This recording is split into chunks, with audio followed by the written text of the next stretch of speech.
So a couple of weeks ago, a good friend of mine called and he said, "Driver Ed, we need to talk." And I was like, "Oh, snap. Is everything all right?" He sounded really serious and he was like, "Look, Ed, I'm just going to come out and say it. I'm going to be brutally honest with you." And at this point, I'm like legit worried that something's going on. He goes, "Ed, you can't be getting on television and be in the paper and be considered a legitimate author and have a negative following ratio."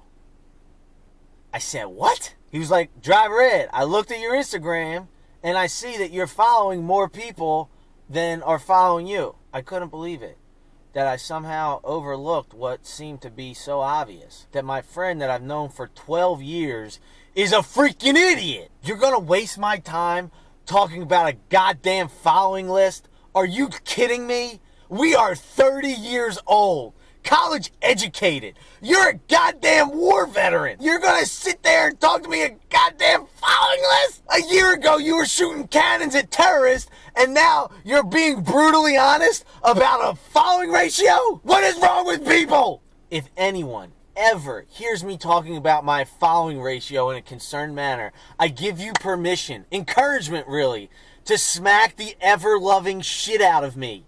This is the stupidest stuff I've ever considered in my entire life. Listen, if you're the kind of person that sees a Driver Ed video and you're like, "Oh, that's a funny video, but that would have been funnier if you had a better following ratio," get the hell off my page. I don't want your stupidity in my comments. If you're the kind of person that would see a photo that I post and you thought, "Oh, I like that, except maybe I would like that more if more people like that," then get the hell off my page! And don't come back until you start thinking for yourself. This is my weird way of saying thanks for following Driver Ed. So I started my YouTube channel in order to build a following for my writing, specifically for my book, I Hate You, Jimmy.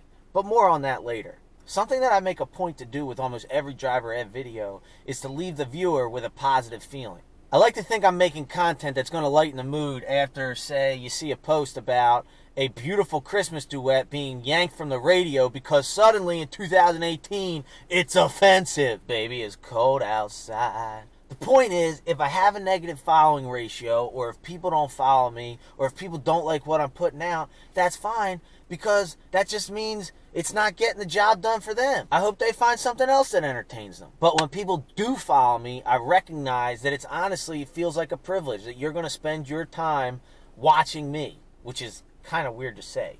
You're going to spend your time watching Driver Ed. So with the end of the year approaching and the fact that I just passed 500 subscribers, and as my buddy would be happy, my following ratio is now in the positive, if that's what you call it, I want to give anyone interested a thank you. If you go to my website, IHateJimmy.com, and use the code THANKYOU, no space, you can get 53% off my book. So about the book, it's a true story about a guy I met in college. T for Temple U, baby! Imagine Tucker Max in a wheelchair, but the world only sees Tuesdays with Maury. It's 50 short, true stories, so it will make a perfect gift for anyone that has a short attention span like me. If you do want to find out more about the book, or maybe read a couple excerpts, visit IHateJimmy.com and use "thank you" at the checkout for the 53% discount.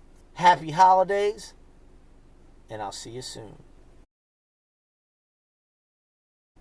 Alright, fine. Since you're still here, I will admit, the whole reason I remembered my friend's stupid comment about the following ratio is the other night I was working and this girl was like, "Alright, I'll follow Driver Ed on Instagram, but you should know, in order to do this, I have to unfollow someone else because I don't want it to affect my following ratio." And while I stand by the fact that that is the dumbest thing I ever heard, I will admit, it did make me feel kind of special. Over now.